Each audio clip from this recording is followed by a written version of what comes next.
Bonjour les Gémeaux, j'espère que vous allez bien. Bienvenue dans votre guidance sentimentale relationnelle pour le mois de janvier 2022. Je profite pour vous souhaiter en tout cas plein de belles choses, plein de nouvelles rencontres, plein d'amour, plein d'amitié, plein de belles relations autour de vous pour cette nouvelle année 2022. Je vous invite également à compléter cette guidance, si vous le souhaitez, par votre guidance générale sur la même période du mois de janvier 2022, bien entendu. Sachant que, je vous dis, il y a eu quelques petits messages des fois sur les relations sentimentales à en ressortir.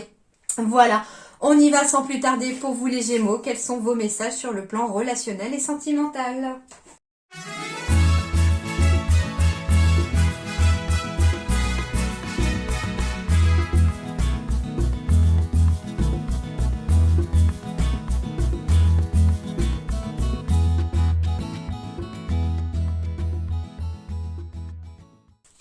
Alors, les Gémeaux, petite chose déjà, on est sur une énergie de chiffre 4 pour vous, pour ce mois de janvier, sur le plan relationnel. Et c'est extrêmement super sympa, c'est extrêmement positif. Pourquoi? Parce qu'on me parle en tout cas de créer des bases, de réalisation concrète ici, de fondation dans la matière ici d'une relation. Donc ça peut être, on consolide des bases relationnelles, ça peut être une nouvelle relation qui se construit, on met les premières bases en tout cas d'une relation ici.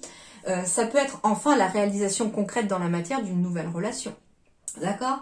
On me dit qu'il va falloir peut-être persévérer aussi pour les Gémeaux qui souhaitent trouver l'amour ou pour les Gémeaux qui souhaitent faire évoluer leur relation. On me dit persévérer, ne lâchez rien, ne baissez pas les bras, ça finira par payer. D'accord? On me dit également que il va falloir rester motivé et qu'il y a peut-être aussi pour certains Gémeaux, en tout cas, beaucoup de passion à arriver ici dans vos relations. Vous devez en tout cas garder la confiance et puis surtout confiance en l'univers, en vos anges gardiens qui vous apportent en tout cas au niveau de votre cœur l'amour, l'encouragement, le soutien ainsi qu'une grande force intérieure nécessaire pour avancer dans une situation. Ok? Alors, le chiffre 4 ici, pour vous. Les anges sont avec vous. Ils vous envoient le nombre 4 pour vous rassurer d'avoir entendu vos prières et vous aident. Donc, on vous dit ici que si vous avez fait une prière aux anges ou aux divins, en ceux à qui vous croyez, ils vous ont entendu sur cette prière-là. Et qu'ils sont en train de vous aider. Donc, ça veut dire qu'ils sont en train de vous envoyer des clés, des solutions, des petits chemins par lesquels passer pour pouvoir aboutir à ce que vous souhaitez, d'accord? Ils sont en train de travailler en coulisses, oui, pour vous aider à avancer sur quelque chose. Alors, sur le plan relationnel, je travaille, je prépare. Donc, je travaille. Donc là, moi, ce qu'on me dit avec cette carte-là, c'est que je travaille sur ma relation. Alors, ça peut être, vous êtes célibataire, vous travaillez sur vous-même déjà, c'est-à-dire un travail intérieur, pourquoi pas de libération des émotions, il y a ce travail à faire sur soi déjà.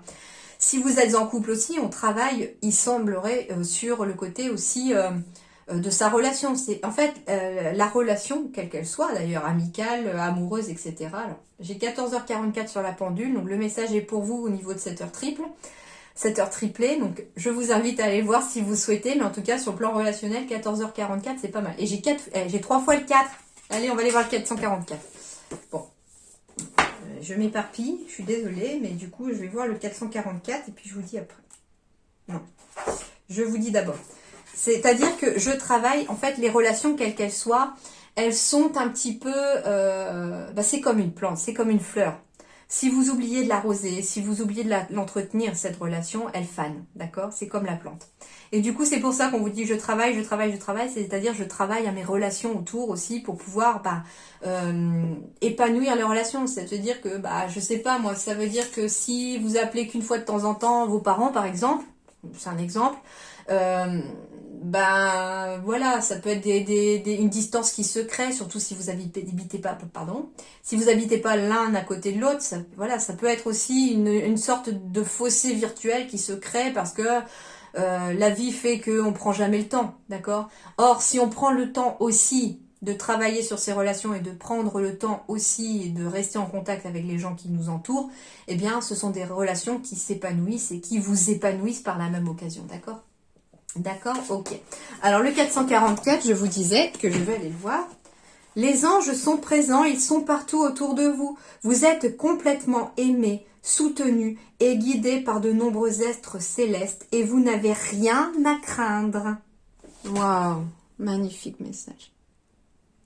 Voilà, le message du 14h44, donc du 444, mais 14h44 a aussi une signification. Je vous invite à aller le voir éventuellement aussi sur Internet. Alors, je prépare, j'avance par étapes. Donc, je me rappelle du message de la générale, justement, là-dessus, c'était, par exemple, je prépare un mariage, j'avance par étapes. Je prépare éventuellement la venue d'une nouvelle relation dans ma vie, j'avance par étapes. Je commence par quoi? Par faire un travail sur moi, sur le fait de me libérer pour pouvoir être libre pour cette nouvelle personne. Ça peut être un travail énergétique aussi pour attirer cette personne, par exemple au niveau de votre foyer, c'est-à-dire que si vous êtes célibataire, vous vivez seul, est-ce que quand vous regardez autour de vous là, je ne sais pas, mettons vous êtes dans votre chambre, vous êtes en train de regarder cette vidéo, cette guidance, est-ce que quand vous regardez autour de vous, cette pièce dans laquelle vous êtes donne envie à une deuxième personne de venir s'installer? C'est tout bête.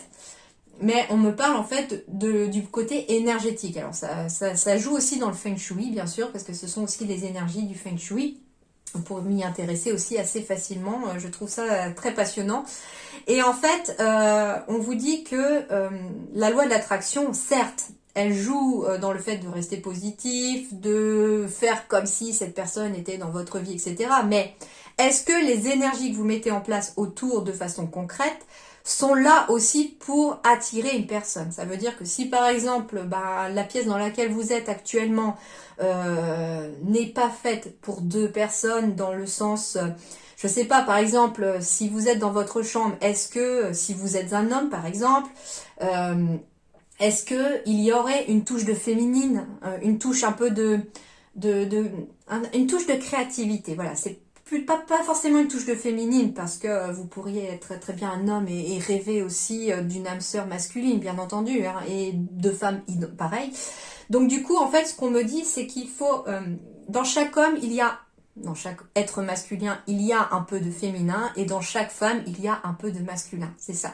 Et du coup, dans la pièce dans laquelle vous êtes, hein, si vous êtes par exemple dans votre chambre, puisque la chambre, c'est quand même symboliquement aussi le lieu parental, c'est le lieu du couple, il vaut mieux éventuellement que tout aille par deux dans une chambre, au niveau énergétique, hein. Donc c'est ma petite parenthèse, hein, pour, voilà, entre guillemets, le côté, justement, derrière, j'évite d'agir à la vite, je suis perfectionniste, donc je suis perfectionniste aussi, les Gémeaux, dans le fait d'attirer aussi de façon énergétique aussi la personne. Donc là, je parle vraiment pour les célibataires, mais je parle aussi pour les couples qui ont peut-être des désaccords, qui ne s'entendent pas forcément, ou on s'est peut-être éloigné l'un de l'autre. Il faut réactiver les énergies du couple. Et ça passe aussi par cette énergie de Feng Shui éventuellement.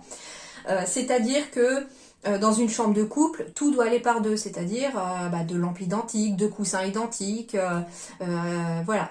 Il ne doit pas y avoir de choses isolées. Alors, bien sûr que vous pouvez avoir des choses isolées de façon biblo, mais ce que je veux dire, c'est que vous ne devez pas avoir de représentation de la solitude. Ça, par exemple, vous ne pouvez pas avoir une photo de vous tout seul, par exemple. Si vous êtes un couple, mettez des photos de votre couple, des photos où vous étiez ensemble, par exemple des photos de votre mariage où vous êtes tous les deux dessus, si vous êtes mariés, enfin voilà. Les photos des enfants sont à éviter dans les chambres du parent, justement, puisque c'est la zone parentale, c'est la zone où il faut aussi exclusivement une énergie de couple. Les photos des enfants, vous pouvez les mettre, rassurez-vous, partout ailleurs. D'ailleurs, je vous invite, si vous le souhaitez, à aller voir le site fengshuifacile.com, je crois, c'est ça. Vous trouverez toutes les données un petit peu là-dessus qui vous expliquera. C'est extrêmement bien expliqué, d'ailleurs, c'est un petit peu là que j'ai appris un petit peu à optimiser les énergies de la maison. Et du coup, si vous êtes célibataire aussi, pareil. Il faut que vous attiriez le couple dans votre vie. Donc ça veut dire une photo, une statue représentant éventuellement pour vous ce que signifie le couple. Donc ça peut être une photo de deux personnes, une statue de deux personnes enlacées, enfin voilà, deux oreillers pareils, deux thés d'oreiller pareils, deux lampes de chevet, enfin voilà. Essayez d'attirer de façon énergétique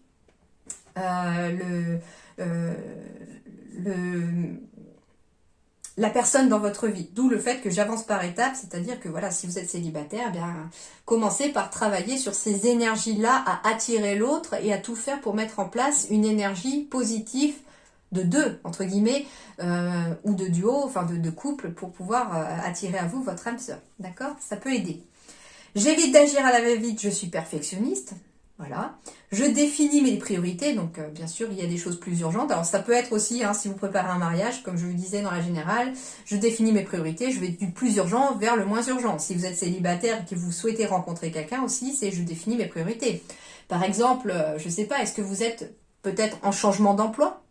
Eh bien, est-ce que pour l'instant, il ne vaut mieux pas se consacrer pour l'instant à ce changement d'emploi, le temps que les bases soient ancrées dans ce travail?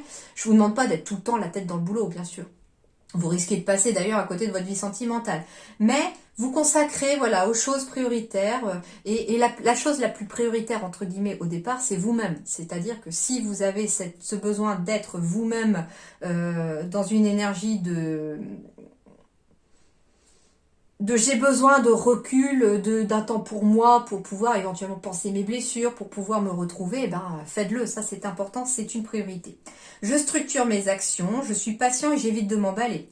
Donc je suis patient et j'évite de m'emballer, ça va correspondre à des Gémeaux qui vont éventuellement rencontrer quelqu'un ou qui viennent de rencontrer quelqu'un. Il semblerait que peut-être la personne que vous avez avec vous ou à vos côtés ou que vous allez rencontrer ne veuille pas forcément aller au même rythme que vous. Parce qu'il y a peut-être des peurs, il y a des blessures aussi qu'il faut travailler de l'autre côté. Du coup, j'évite de m'emballer pour ne pas faire fuir l'autre, c'est-à-dire que je ne vais pas lui parler de mariage alors que ça fait 2 jours qu'on s'est rencontrés, tout simplement, d'accord? Donc attention, voilà, c'est...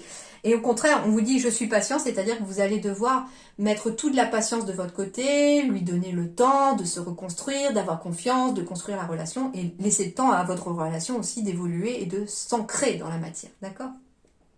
J'agis avec méthode en mettant de la rigueur, de l'ordre dans ce que j'entreprends. Et ensuite, je consolide et je construis. Donc, je consolide une relation éventuellement déjà existante, hein, en m'y consacrant. Je consolide mes actions. Je me mets dans un état d'esprit constructif. Donc, ça veut dire aussi que si vous voulez construire au niveau d'une vie de famille, par exemple, etc., êtes-vous dans un état d'esprit constructif, à vouloir construire cette famille. Faites-vous les choses en cette faveur-là, dans cette direction-là. J'officialise où je m'engage, donc il y a des demandes en mariage, des PAX, des bébés peut-être hein, à prévoir ici, qui peuvent officialiser ou s'engager sur un nouveau stade de relation, des amitiés qui deviennent des amours, enfin voilà. Je cherche à débloquer une situation par la communication, me dit-on. Je travaille sur mes peurs pour m'en libérer. On est encore dans les blocages émotionnels à libérer. Je vis dans l'instant présent et j'évite de trop me projeter. C'est important aussi. Et je me sers de mon courage pour avancer. Alors attention, je vis dans l'instant présent et j'évite de trop me projeter. Vous allez me dire, mais oui, mais ça se contredit avec le fait de mettre en place des énergies pour attirer le couple, par exemple, qu'elle a dit tout à l'heure. Non, là on se projette, certes, dans une vie de couple parce qu'on veut l'être. Ce que je veux dire, c'est que par exemple, vous rencontrez quelqu'un, ça fait peut-être 2 jours que vous êtes ensemble, évitez de vous projeter éventuellement sur le fait que vous allez vous marier, avoir des enfants, vous allez aller vivre et acheter une maison, etc. C'est profiter de l'instant avec cette personne-là parce que c'est justement dans l'instant que la relation s'ancre et se concrétise, d'accord? Ok, alors ici... Bon, j'ai des déménagements à prévoir, des ouvertures, des choses en tout cas qui bougent ici. Après une période où on s'est un petit peu perdu. Il y a peut-être eu un moment voilà, de solitude pour certains Gémeaux ici, mais qui était nécessaire, me dit-on, parce qu'on était un petit peu perdu. On avait besoin d'y voir un peu plus clair. Alors j'entends des célibataires éventuellement qui avaient besoin, oui, d'un temps de solitude, d'un temps seul, d'un temps pour se reconstruire.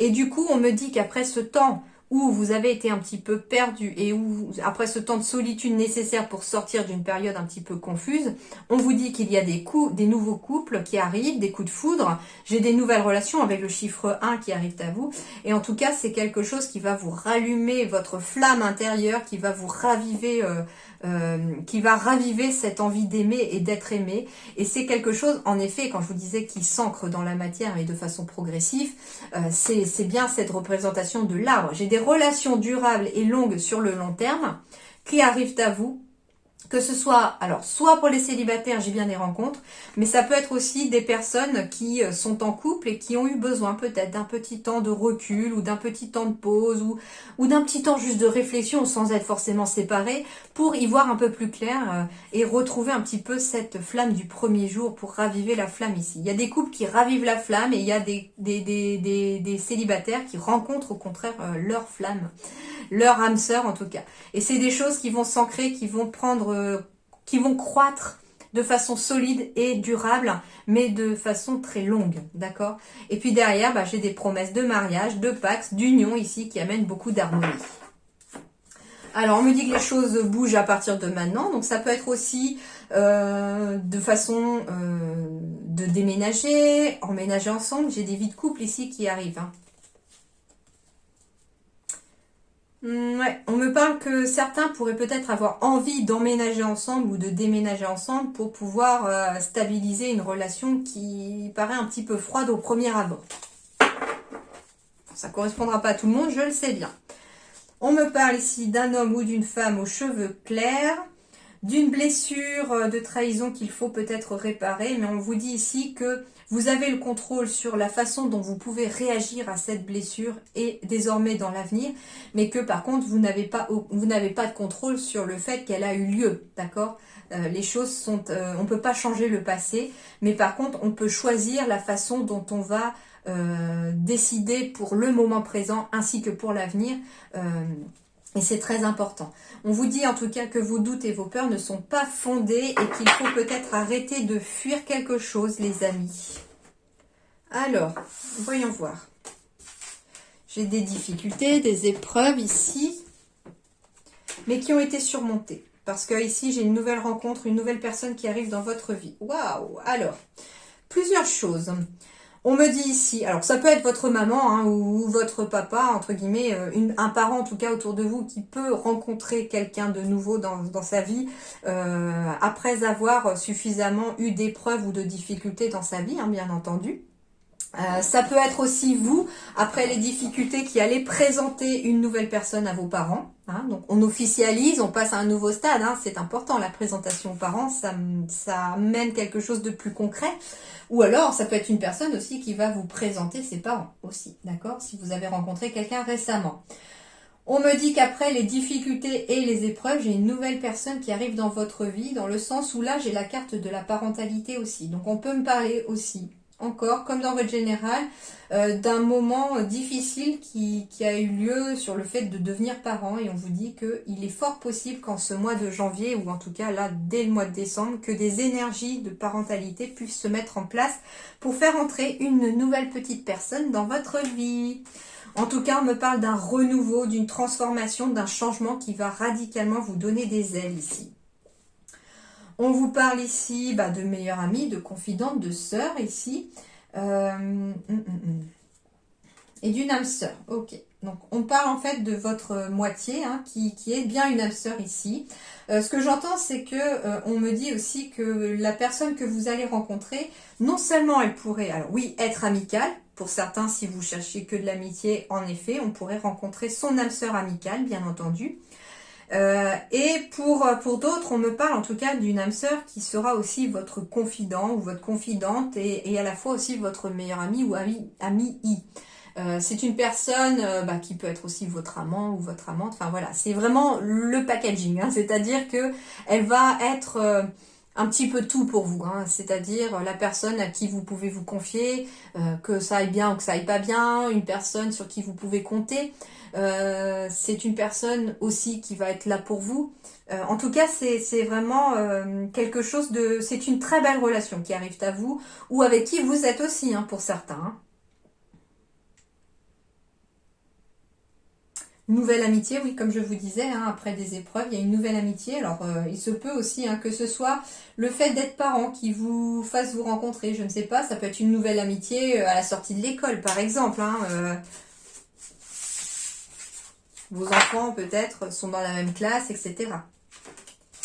Alors, attentes différentes, écoute émotionnelle. Donc ici, on va me parler de différentes personnes. Que vous soyez célibataire et allez rencontrer quelqu'un ou que vous soyez en couple, on me parle qu'éventuellement, vous avez peut-être des attentes différentes. Mais on me dit que ce n'est pas forcément incompatible. C'est incompatible si vous n'arrivez pas à vous écouter émotionnellement l'un l'autre. Par contre, ce qu'on me dit ici, c'est que au contraire, il y a cette possibilité d'avoir des attentes différentes, mais d'être capable de s'écouter. Je ne dis pas de vous entendre, mais de vous écouter concrètement. Et il va falloir être à l'écoute émotionnelle de votre partenaire ou de vous-même ou de la personne que vous allez rencontrer pour que cette attente différente puisse cohabiter. Eh ben, j'ai une relation différente aussi. Alors, ce qu'on me dit avec l'attente différente et la relation différente ici, c'est que j'entends qu'il y a peut-être des personnes parmi vous qui attendent une relation différente de celle qu'elles ont vécue dans le passé. Et on vous dit que oui, la relation qui arrive à vous sera différente que par rapport à celle que vous avez vécue dans le passé. Pourquoi cette relation est différente? Parce qu'elle est une rencontre par synchronicité. Ça veut dire qu'elle a été prévue par vous avant de venir sur Terre. Elle a été prévue et l'univers vous l'envoie sur votre chemin parce qu'elle vous est destinée, cette rencontre. On me dit en tout cas que c'est un véritable cadeau ici. Qu'il pourrait y avoir aussi des demandes en mariage, des pax aussi. Alors attention parce que ce qu'on me dit c'est que si vous avez une attente différente du mariage par exemple ou de l'union, écoutez bien émotionnellement d'abord votre partenaire avant de faire votre demande. On me parle en tout cas d'une relation discrète et secrète. Alors ça peut être justement une personne que vous allez rencontrer, vous avez des attentes différentes, mais en même temps, enfin vous attendez une relation différente et vous allez avoir une relation différente de celle du passé. Mais on vous dit ici que vous allez peut-être décider de garder cette relation discrète et secrète pour un petit peu la protéger ou pour finalement attendre de voir aussi si vous avez des attentes différentes ou si vous regardez dans la même direction. C'est-à-dire qu'avant de le crier sur tous les toits que vous êtes ensemble, là, éventuellement, surtout par exemple, j'entends si vous êtes une famille recomposée, vous avez des enfants, avant de présenter le partenaire ou la partenaire à vos enfants, eh bien éventuellement on a envie de savoir un petit peu où est-ce qu'on met les pieds, si on voit les choses de la même façon, si ça peut durer dans le temps, d'accord? Mais on me dit que oui, que les choses vont se concrétiser, en tout cas j'ai des projets qui se concrétisent ici. D'accord? C'est très très possible.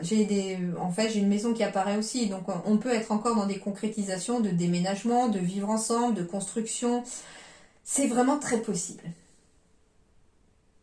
Bien. En tout cas, pour les couples comme pour les célibataires, j'ai quand même de très belles énergies qui arrivent à vous. Ah, la jalousie, l'intérêt, l'équilibre, les projets, le feu vert et la fragilité. Bon, très bien. Donc je comprends maintenant ce qu'on me dit. Alors que vous soyez célibataire ou en couple ici, attention à la jalousie les amis. Ce n'est pas un très bon sentiment, il est assez négatif ici dans ce tirage. Parce qu'on me dit que c'est dans votre intérêt que de laisser la jalousie de côté, que vous soyez en couple ou que vous alliez rencontrer quelqu'un, parce que ça pourrait fragiliser l'équilibre de votre relation à venir ou de votre relation actuelle.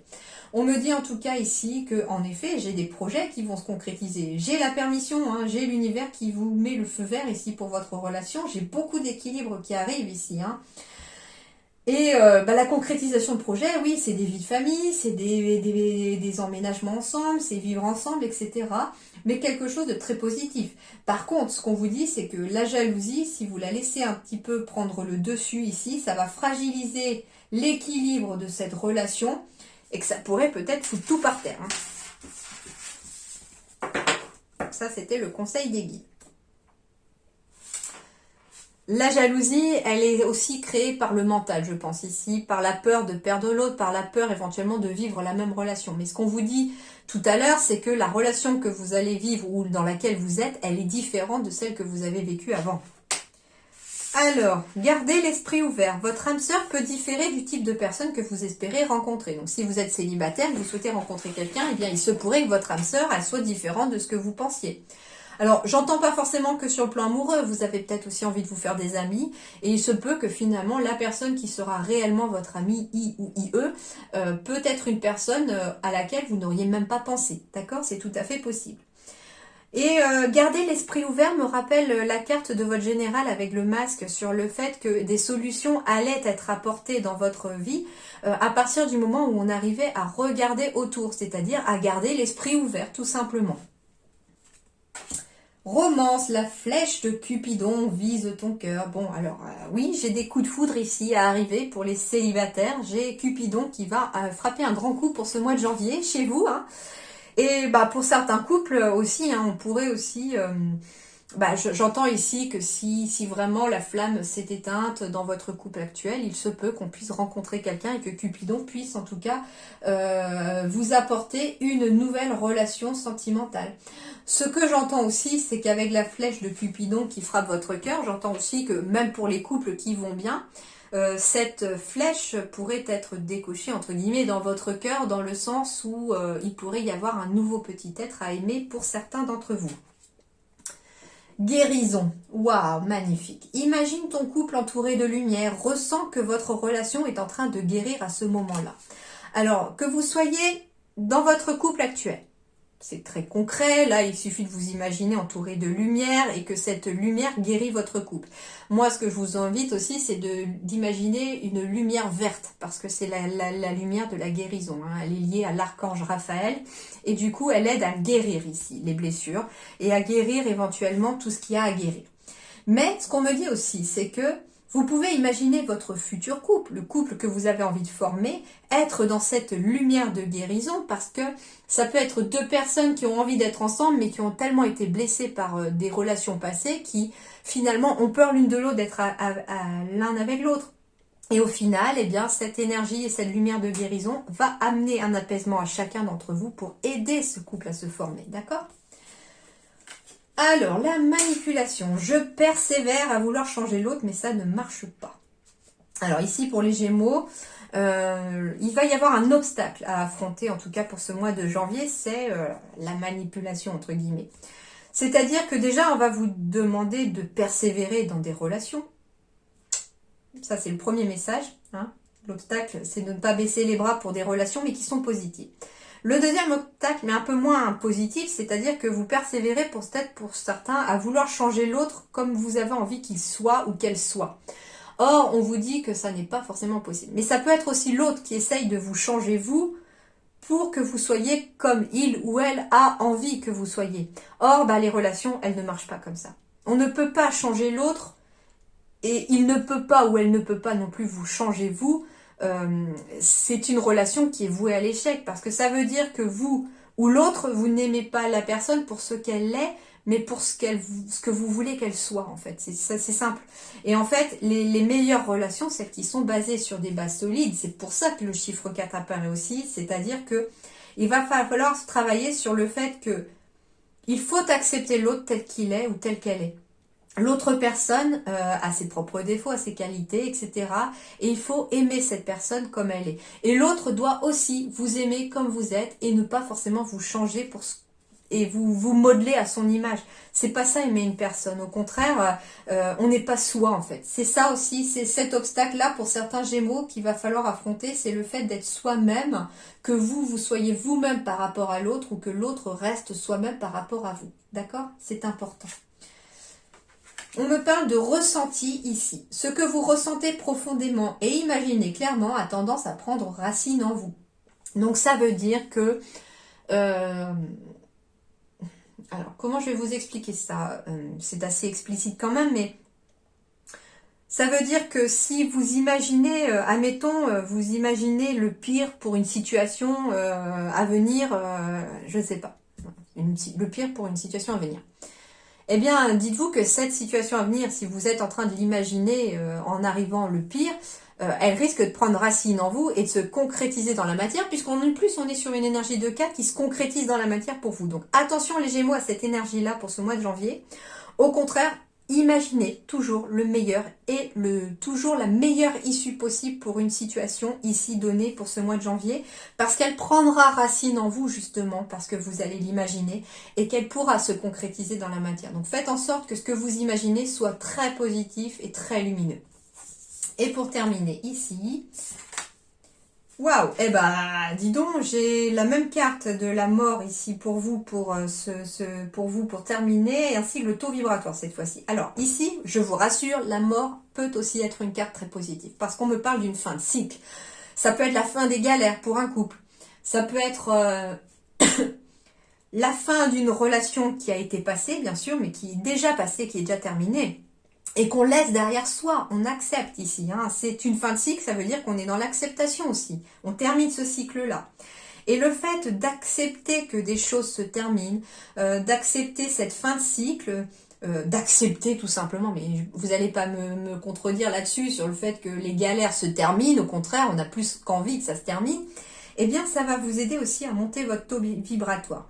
Mais on vous dit aussi que monter votre taux vibratoire, c'est ce qui va permettre aussi à ce cycle de se terminer, plus vous vibrerez positif et haut, plus ce cycle pourra se terminer et plus les galères s'arrêteront aussi parce que vous attirerez forcément du positif à vous. Alors, on va aller voir avec déjà la carte 8 de la mort. Mais je vous rassure, il n'y a pas de mort à proprement parler. La mort est un concept chargé de peur, d'appréhension et de ressentiment. Pourtant, toute mort est un nouveau départ. Toute vie a une mort. Les saisons elles-mêmes meurent avant de renaître. Le phénix renaît de ses cendres. Ici, j'ai des gens qui renaissent de leurs cendres sur le plan sentimental aussi, d'où le fait que j'avais la fleur qui repoussait dans le désert. Hein. Aussi douloureuse soit-elle, la mort est inévitable pour accueillir le renouveau. Dis adieu aux tourments les plus profonds afin de laisser entrer la lumière.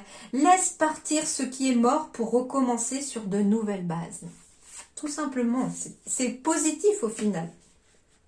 Et la carte, en plus, je termine par une carte de l'ombre qui se termine justement, et j'ouvre finalement la fin de votre tirage vers le futur, vers une carte de lumière, puisque c'est l'oracle de l'ombre et de la lumière. Taux vibratoire. Ta fréquence énergétique ne demande qu'à vivre haut, à rayonner. Ce taux vibratoire est présent partout dans ton corps physique et spirituel, dans tes pensées, tes mots, tes actions. L'énergie est partout dans les plantes, les pierres, les animaux. Entoure-toi d'éléments forts afin de vibrer encore plus haut. Plus ton taux vibratoire sera élevé, plus tu rayonneras et plus la lumière émanera de toi. Le lâcher-prise, la gratitude, l'amour et la bienveillance sont des axes primordiaux pour élever ce taux vibratoire. Laisse de côté ces voleurs et voleuses d'énergie et embrasse la lumière. Voilà les amis Gémeaux, j'espère que ça vous aidera un petit peu à y voir plus clair, à avancer et puis à sortir peut-être la tête de l'eau ou en tout cas d'y voir la lumière au bout de votre tunnel. En attendant, je vous souhaite plein de belles choses pour ce mois de janvier, plein de belles relations, beaucoup d'amitié, beaucoup d'amour en tout cas pour vous, plein de bienveillance en tout cas à vous. Et puis je vous dis à très bientôt, merci beaucoup.